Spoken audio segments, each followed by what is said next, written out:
Bonjour Monsieur Moreno, bienvenue sur notre plateau et votre présence revêt une symbolique particulière alors que la 8e édition de la CIE passe en plein, un événement qui incarne l'esprit d'ouverture que vous représentez si bien avec la stratégie de Galeries Lafayette en Chine. Et bien justement l'année 2025 s'annonce justement comme un chapitre d'ouverture pour vous, votre décision de transformer le magasin en Chine et une illustration parfaite.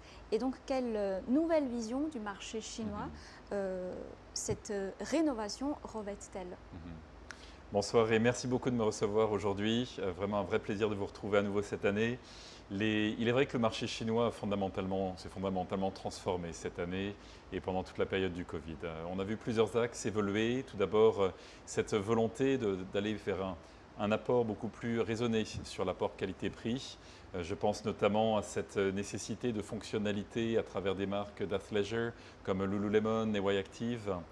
Cette nécessité également peut-être d'investissement, où l'on voit encore la sustainabilité des marques telles que Hermès ou Chanel qui revêtent un investissement au long terme.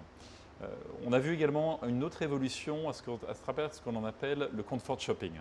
C'est ce souhait quelque part d'avoir un plaisir impulsif à moindre coût, où l'on va retrouver Jellycat présent à côté de Pop Mart, qui fait aujourd'hui sensation à travers le monde. L'expérience est au cœur aujourd'hui de l'expérience retail. Louis Vuitton a fait une magnifique démonstration et notamment grâce à la ville de Shanghai. Aujourd'hui, plus de 100 000 personnes tous les jours prennent en photo le bateau.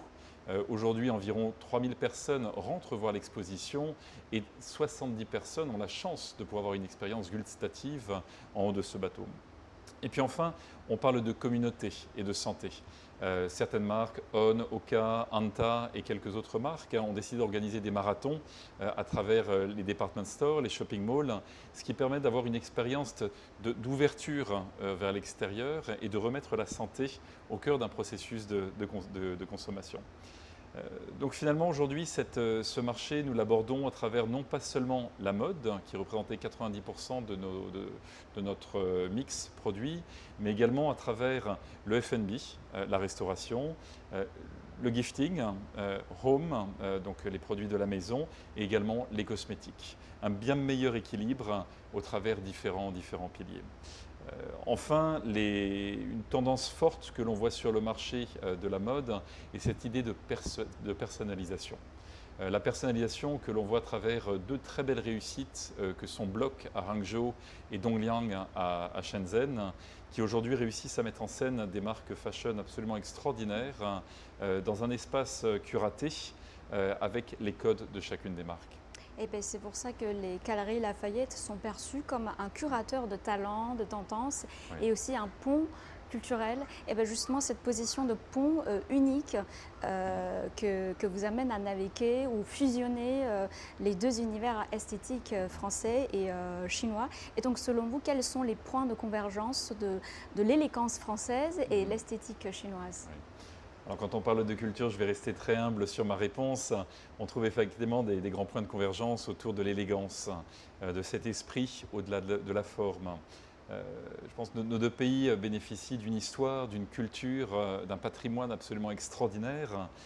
Là où les designers chinois aujourd'hui ont réussi à avancer au-delà de ces similitudes, c'est sur cette connexion avec la nature. En France, il est vrai que on parle beaucoup de l'expression de soi. Et l'expression de soi s'attache à la tradition de la haute couture dans les années 50, Mademoiselle Chanel, Messieurs Balenciaga ou Dior encore. Donc finalement, comment est-ce que Galeries Lafayette adopte et réussit à faire converger l'ensemble de ces deux univers?